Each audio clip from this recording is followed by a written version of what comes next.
This video has been sponsored by Noom, a pretty neat program to help you keep track of your diet and reach a new weight.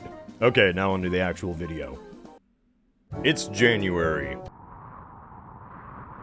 A time of getting back to work, regretting the pounds you put on over the holidays, and dealing with miserable weather that turns that seasonal affective disorder up to 11. But you know what helps take our minds away from the dead of winter? Thinking about how it could be so much worse. Originally, I wanted to talk about the many failed attempts at discovering the Northwest Passage, but the more and more I researched, the more I realized I wasn't just interested in British sailors freezing to death, but also this wacky land itself. Northern Canada just kind of became stranger the more I unraveled it, like it was this hidden lore or fantasy world that just exists, and we never talk about it. When was the last time you ever saw any news or mention of Baffin Island? And it looks like this. Just another planet. So, yeah, I felt like talking about Northern Canada. I just want to talk about some neat stuff. It's my channel. You probably have seen this map circulated around any geography forum. Most of the Canadian population lives within 100 miles of the American border. They all live below this line. Isn't that crazy? Not to me anymore. The actual crazy part is how kind of not north the Great White North really is, at least compared to Europe. For example, this is the city of Yellowknife, the end of the Canadian Highway, the only city in the Northwest Territories. It's located at 62 degrees latitude, which is just 2 degrees higher than St. Petersburg in Russia. Much of Upper Canada is just equally north as Britain and Germany. Norway is equal to Labrador. I think as an American, I at least sometimes just think North America and Europe are pretty equal in latitude, when really, North America is far more southern than I think anyone realizes. Or at least it's just me. But hey, this shows the beauty of a warm ocean current. Wouldn't really think this is the same latitude as Spain or Italy. The north is nothing but a sea of wilderness with the occasional island of like 40 people. Nunavut has only 38,000. Almost a third of that is just in one city. More people live in the Sahara Desert, much more.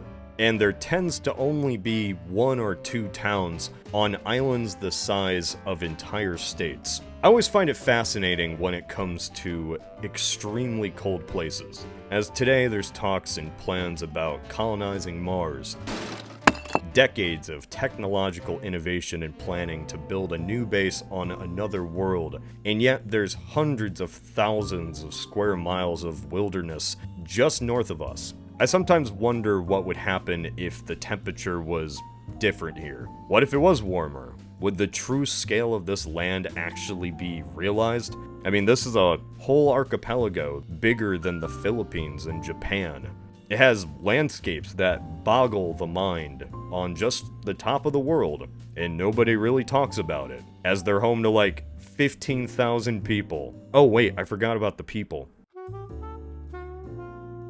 Ever since the last glaciers melted, humans have lived in northern Canada, just not a lot of them. This is a region of the world where the rules of civilization really don't apply, which is why the Inuit way of life was largely nomadic. Their world was one of constant change and flow, as the sea itself would go from a solid to a liquid. They followed a food supply of fat, blubbery mammals. Their only building supply was often just the snow itself, which surprisingly is incredibly efficient. Igloos are actually remarkably warm and act as great insulators. Simply by using body heat, an igloo can remain at 70 to 80 degrees Fahrenheit, even despite temperatures outside being in the negatives. With this, the Inuit have been able to survive within the Arctic for over 5,000 years, though that isn't to say northern Canada itself. As you see, the Inuit have not lived in northern Canada forever, nor were they the first people here. We don't know much about the Dorset culture, as it was called, but it's estimated that Dorset lived in the north since 4000 BC. However, their population was probably incredibly small, only perhaps 3,000 people. We don't know what they might have looked like or anything other than the carvings they left behind. The only clue left is from their genetics. Dorsets have no relation to current-day Inuits. In fact, the Inuits, and what we think of as the natives of northern Canada, didn't actually arrive in the region until the 13th century. Before then, the Inuit had largely populated coastal Alaska and the Bering Strait. Yet by the time of Columbus, 200 years later, the Thule culture, ancient Inuits, had fully replaced the Dorset. And it's not fully known why the Dorset were wiped out, but there are a few guesses. Mostly the population was just so low and so isolated, it took a soft breeze to wipe them out entirely. And perhaps they were even outcompeted by the Inuit, who had a technological superiority over them. The Inuit, however, are not simply one culture. It's kind of like a nomenclature of similar languages all living in an area that can only be described as pretty chilly. The Inuit were kind of forced to stop living nomadically and had to settle down in small villages. And apparently the Canadian government encouraged this settling by killing thousands of sled dogs in the 1960s. Yeah, I went down this rabbit hole where apparently this was a thing that happened. Allegedly, the Canadian government decided to deal with, as they called it, overpopulation of Inuit sled dogs, because there were just so many. And what the Royal Mounties decided to do was go to Inuit villages and execute every dog they could find by the thousands. Oh wait, tens of thousands. According to testimony, dogs were shot while they were harnessed and ready for a hunt. Pregnant dogs, who were the last of their pack, were killed, shot by laughing policemen in front of their owners. The Royal Mounties had children help them in the killings. Dozens of dogs were allegedly burned and piled into pyramids in front of communities to whom they once belonged. What the f***, Canada? It's like if the Balto movie ended as Schindler's List. This is all hearsay, of course. The Inuit say the government committed this atrocity to destroy their way of life, and this was kind of a way to, keep them stationary. The Royal Mounties, on the other hand, said that this was just to keep the dog population from getting out of control. They, of course, investigated themselves and found no wrongdoing. Yeah, this is kind of a microcosm of the relationship between Canada and the Inuit, ever since the first British arrived in the north on their way for glory. And results were varied. There was once a dream of the British to circumvent the newly discovered continents and find a path from the Atlantic to the Pacific, without needing to go under South America. A quick journey above or through North America to the other side to trade with China. This hoped-for path was called the Northwest Passage, and the tale to discover it unfolded over centuries, as captain after captain, ship after ship, slowly chipped away at uncovering the vast Canadian North.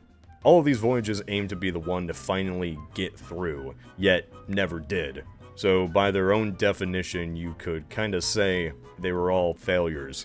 But there were a few interesting stories about some of these failures. Henry Hudson sailed 3 times to find a way through. On his final sail, he reached a large portion of open water. He was excited and truly believed he had gone over the continent. Could this be it? Nope. Turns out he discovered the world's second largest bay. Hudson was disappointed and heartbroken that he had not found the passage. Which is why it's quite ironic that his name is forever memorialized with the bay that pranked him. William Baffin was next discovering up north what he believed to be a bay, which today is called Baffin Bay, despite the fact that it isn't actually a bay, but a sea. But it was one of those misconceptions that just sort of stuck. It wouldn't be until 2 centuries later that Britain would start sending ships up north again. I don't know why, they were kind of preoccupied. There was this renewed sense of interest in the region. A dream that the passage many had hoped for was still out there. By the 1820s, once again, vessels had begun leaving the shores of Britain for the unknowns of northern Canada. In many ways, these ships were the rockets of their day, and what these poor sailors would often find up there would be just as dangerous as landing on another planet. But that's a series of stories for another time. That's right, I'm actually making that Northwest Passage video. This was a prequel the entire time. I can't wait.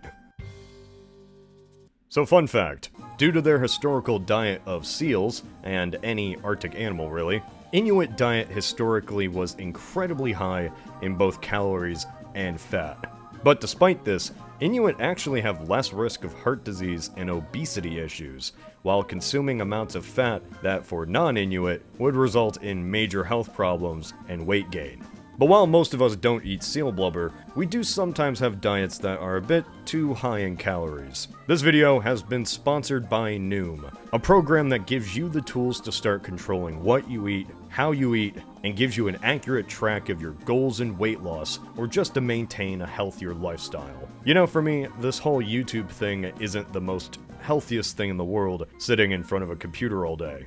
And for a while now, I've been trying to slowly slim down. Noom has allowed me to set my weight goal, and by documenting my caloric intake, which sounds weird but it actually works. My main goal is to just not eat as much fast food, which, while using Noom, I've realized how much it was adding to my intake. Whoops. And you never realize how much it all adds up until, you add it up. But hey, if you're interested in Noom, take a free 30-second quiz today at noom.com/althist, or click the link in the description below. This isn't really much of a New Year's resolution, as I've been trying to slim down for a few months now. But if you want an efficient way to lose weight simply by watching what you eat, then I'd say give Noom a try. Not all of us can shed off fat like the Inuit. Noom.com/althist.